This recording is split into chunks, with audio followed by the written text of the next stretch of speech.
Oke. Selamat siang, Pak. Apa Bapak mempunyai waktu luang hari ini? Ya, selamat siang, Bu. Ada apa, Bu? Saya lihat sepertinya Ibu hari ini agak murung, tidak semangat, tidak seperti biasanya. Bagaimana, Bu? Ada yang bisa saya bantu? Mohon maaf ya, Pak, saya mengganggu waktunya Bapak. Oh iya, tidak apa-apa, Bu. Begini, Pak, saya mau curhat tentang masalah saya. Apakah Bapak bisa membantu saya? Oh, dengan senang hati, Bu. Kira-kira apa yang bisa saya bantu ya? Sebenarnya saya ingin mendapatkan solusi atau pemecahan masalah yang sedang saya hadapi, Pak. Masalah apa ya, Bu? Coba deh Ibu ceritakan apa yang sedang Ibu rasakan. Mungkin saya bisa bantu. Begini Pak, beberapa hari yang lalu saya dipanggil oleh kepala sekolah ke ruangannya. Ini kedua kalinya saya dipanggil, Pak. Loh, kenapa Ibu dipanggil? Apa ada masalah? Iya, Pak, saya dipanggil kepala sekolah dan mendapat teguran karena saya sering terlambat masuk ke sekolah. Oh, kalau boleh saya tahu, kenapa Ibu sering terlambat? Saya memiliki banyak sekali urusan, Pak, di pagi hari. Repot, Pak. Urusan seperti apa ya, Bu? Gini Pak, saya memiliki dua anak usia sekolah dasar yang sangat hiperaktif anaknya. Ditambah suami saya yang bekerja di luar kota dan pulang di akhir pekan, Pak. Jadi semua pekerjaan, rumah, dan mengurus anak saya yang handle semuanya. Oh, kalau begitu apa Ibu sudah menjelaskan kepada kepala sekolah? Saya sejujurnya sudah menjelaskan kepada kepala sekolah, Pak, tapi dia tetap pada peraturannya bahwa guru harus datang ke sekolah 10 menit sebelum bel masuk sekolah. Oh, jadi gitu masalahnya. Kalau boleh saya tahu, Ibu dari rumah berangkat jam berapa ya, Bu? Sebenarnya saya berangkat sudah pagi, Pak, sekitar jam 7. Namun seringkali saya itu sebelum berangkat itu mengantar anak sekolah. Jadi saya kerepotan, ditambah saya harus mengantar anak saya dulu, Pak. Oh, sebenarnya Ibu sudah pagi ya berangkatnya. Iya, Pak, tapi kadang anak saya itu susah diatur, Pak, waktunya. Jadi saya harus mengurus keperluan sekolah dan mengantarkannya ke sekolah. Baik, jika saya dapat menyimpulkan yang membuat Ibu terlambat itu berarti karena Ibu repot mengurus kedua anak Ibu. Ditambah lagi, Ibu harus mengantarkannya ke sekolah dulu ya, Bu. Betul ya? Iya, Pak, seperti itu kondisinya, Pak. Kalau menurut saya, untuk masalah ini Ibu bisa merefleksi dan mempersiapkan diri. Jika ditegur oleh kepala sekolah, Ibu juga harus siap menjelaskan masalah yang sebenarnya terjadi. Kalau menyampaikannya dengan runut, pasti nanti kepala sekolah bisa memahami kondisi Ibu. Mudah-mudahan ya, Pak. Dari apa yang sudah Ibu sampaikan, apa rencana Ibu ke depannya? Saya akan berusaha memanajemen waktu untuk bangun lebih pagi, Pak. Lalu, apakah ada hal lain yang akan dilakukan, Bu? Saya juga harus berusaha mencari abodemen untuk antar jemput anak sekolah, Pak ya. Wah, langkah yang Ibu ambil sudah tepat sekali itu. Saya setuju dengan ide itu. Syukurlah Pak, sekarang saya merasa lega. Karena jujur, saya takut mendapat teguran lagi dan malu, Pak. Syukurlah kalau Ibu sudah merasa lega. Lalu dari yang sudah Ibu rencanakan tadi, komitmen apa yang akan Ibu lakukan untuk menjalankan rencana tadi? Untuk hal itu, dalam proses belajar mengajar, saya akan memenuhi aturan-aturan yang ada dan tepat waktu, Pak, di sekolahan. Oh iya, lalu dukungan apa yang Ibu butuhkan untuk melakukan komitmen tersebut? Itu juga masih dalam pikiran. Mungkin saya akan mencoba memanage waktu saya dan berkomunikasi dengan suami saya agar bisa bekerja sama dan mencari abodemen untuk anak saya, Pak. Wah, itu ide yang bagus sekali, Bu. Semoga dapat segera terselesaikan dan Ibu tidak terlambat lagi dan mengajar dengan penuh tenang ya. Amin. Terima kasih banyak ya, Pak, untuk waktunya mendengar keluh kesah saya. Sekarang Ya, saya merasa sedikit lega. Semoga kita nanti menjadi guru-guru yang bisa memberikan teladan yang baik untuk siswa kita. ya, sama-sama Ibu. Sampai jumpa lagi, Pak. Oke, refleksi diri, praktek kucing. Yang pertama, apa yang sudah berjalan baik selama percakapan.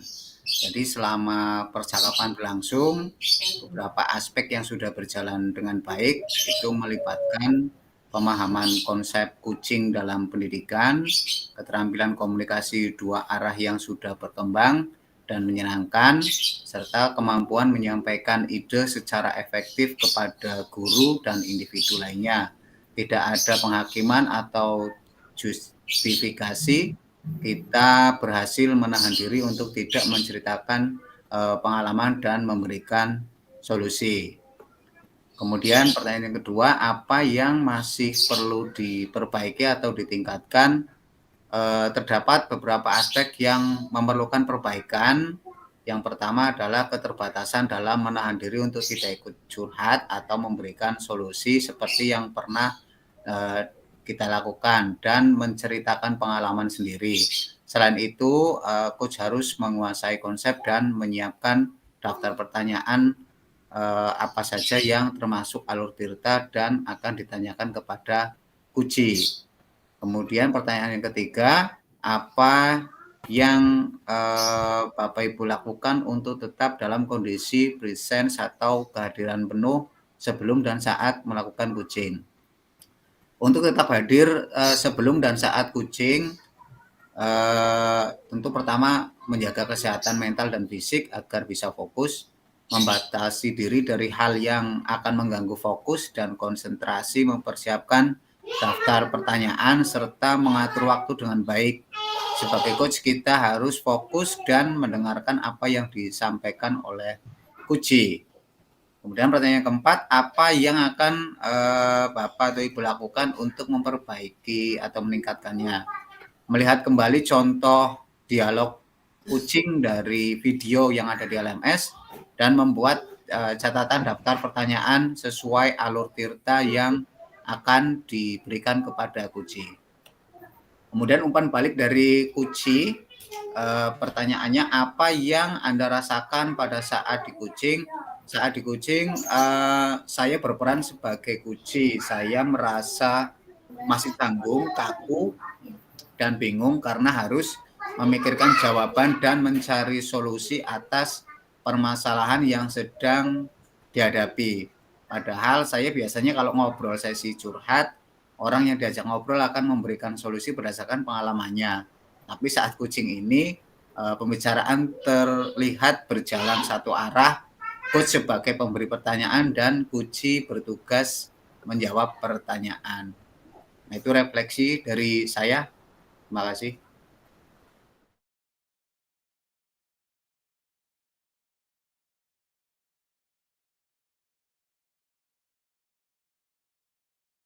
Saya, kocinya Bapak. Ya, betul. Selamat siang, Bu. Apakah Ibu mempunyai waktu luang hari ini? Selamat siang juga, Pak. Ada, Pak. Saya lihat sepertinya Bapak ada agak murung, tidak bersemangat seperti biasanya. Apa ada yang bisa saya bantu, Pak? Mohon maaf, Bu, saya mengganggu waktunya. Tidak apa-apa, Pak. Begini, Bu, saya mau curhat tentang masalah saya. Apakah Ibu bisa membantu saya? Dengan senang hati, Pak. Kira-kira apa yang bisa saya bantu ya? Sebenarnya saya ingin mendapatkan solusi atau pemecahan masalah yang sedang saya hadapi, Bu. Masalahnya apa, Pak? Coba Bapak ceritakan apa yang sedang Bapak rasakan. Mungkin saya bisa membantu. Begini Bu, beberapa hari yang lalu saya dipanggil oleh kepala sekolah ke ruangannya. Dan ini kedua kalinya saya dipanggil. Kenapa Bapak dipanggil? Apa ada masalah? Iya Bu, saya dipanggil oleh kepala sekolah dan mendapatkan teguran untuk yang kedua kalinya karena saya sering terlambat ke sekolah. Kalau boleh saya tahu, kenapa Bapak sering terlambat? Jadi begini Bu, saya itu memiliki banyak sekali urusan setiap pagi hari. Urusan seperti apa itu ya, Pak? Saya kan memiliki 2 anak, yang satu masih balita dan yang satunya, sudah kelas 2 SMP. Ditambah saya dan istri kebetulan juga sama-sama bekerja sebagai guru. Jadi kalau pagi hari repot sekali. Sebagai guru, saya dan istri memang harus berangkat pagi, tapi di sisi lain kami juga harus menyiapkan semua keperluan balita dan anak saya yang sudah SMP. Jadi saya dan istri sangat kerepotan kalau di pagi hari, Bu. Oh, lalu apakah Bapak sudah menjelaskan kepada kepala sekolah? Saya sudah menyampaikan sih ke beliau, tapi kepala sekolah tetap kekeh nih dengan peraturan sekolah bahwa guru itu harus datang 10 menit sebelum bel masuk. Jadi masalahnya begitu. Kalau boleh saya tahu, Pak, dari rumah berangkat jam berapa? Kalau saya sebenarnya berangkatnya sudah pagi banget, Bu, sekitar jam 6.45 menitan. Namun seringkali sebelum berangkat sekolah banyak sekali kerepotannya dan ditambah harus mengantar anak saya ke sekolah dulu. Sebenarnya Bapak sudah pagi berangkatnya ya. Iya, tapi kadang anak saya susah sekali diatur waktunya ketika pagi hari, di mana harus mandi, sarapan, belum lagi ini itu. Saya juga harus membantu mengurus keperluan sekolah dan mengantarkannya ke sekolahannya. Jika saya dapat menyimpulkan, yang membuat Bapak terlambat itu karena Bapak repot mengurus anak Bapak, tambah lagi Bapak harus mengantarkannya dulu ke sekolah gitu ya, Pak ya. Iya, Bu, seperti itu kondisinya. Kalau menurut saya, untuk masalah ini Bapak bisa merefleksi dan mempersiapkan diri. Jika ditegur oleh kepala sekolah, Bapak harus siap menjelaskan masalah yang sebenarnya terjadi. Kalau menyampaikannya dengan runtut, pasti kepala sekolah bisa memahami kok kondisi Bapak. Mudah-mudahan begitu ya, Bu. Dari apa yang sudah Bapak sampaikan, apa rencana Bapak ke depannya? Saya akan lebih memanajemen waktu untuk bangun lebih pagi dan berangkat lebih pagi lagi, Bu. Lalu, apakah ada hal yang lain yang akan Bapak lakukan? Ya, saya rencananya juga akan berusaha cari abodemen untuk antar jemput anak saya. Langkah yang Bapak ambil sudah tepat sekali. Saya setuju dengan ide Bapak. Sekarang saya merasa lega, Bu, karena jujur saya khawatir akan mendapat teguran lagi dari kepala sekolah. Syukurlah Bapak sudah merasa lega. Lalu dari yang sudah Bapak rencanakan tadi, komitmen apa yang akan Bapak lakukan untuk menjalankan rencana itu?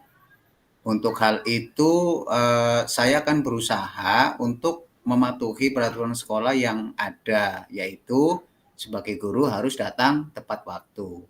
Lalu, dukungan apa yang Bapak butuhkan untuk melakukan komitmen tersebut? Itu masih saya pikirkan sih, Bu. Mungkin saya akan mencoba memanage waktu saya dan berkomunikasi dengan istri saya agar bisa bekerja sama dan mencari abodemen untuk anak saya. Itu ide yang bagus sekali, Pak. Semoga dapat segera terselesaikan dan Bapak tidak terlambat lagi dan dapat mengajar dengan tenang dan penuh tanggung jawab. Amin. Terima kasih ya Bu, untuk waktunya mendengarkan keluh kesah saya. Sekarang saya merasa sedikit lega. Semoga kita nanti menjadi guru-guru yang bisa memberikan teladan yang baik untuk murid kita. Amin. Iya, Pak, sama-sama. Bu. Ya, terima kasih Pak. Assalamualaikum warahmatullahi wabarakatuh. Saya Sulistia Prima Amalia akan merefleksikan diri latihan coaching. Yang pertama, refleksi diri, apa yang sudah berjalan dengan baik selama percakapan. Selama percakapan, coaching yang sudah berjalan baik adalah adanya komunikasi interaktif, yaitu antara coach dan coachee. Saya merasa percakapan berjalan dengan baik dengan coachee karena coachee cukup terbuka untuk berbagi pengalaman dan pemikirannya. Saya juga merasa cukup mampu mendengarkan dan memahami apa yang disampaikannya. Yang kedua, apa yang masih perlu diperbaiki atau ditingkatkan? Yang masih perlu diperbaiki dan perlu ditingkatkan adalah kemampuan saya untuk mengajukan pertanyaan yang lebih baik, untuk mendorong coachee berpikir lebih kritis, dan saya harus memperbaiki diri agar lebih fokus pada permasalahan.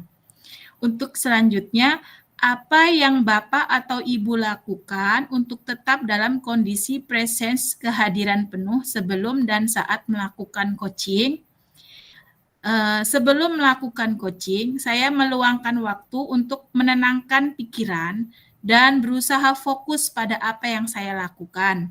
Saya juga mencoba untuk memahami tujuan dari coaching dan bagaimana saya dapat membantu coachee mencapai tujuan tersebut.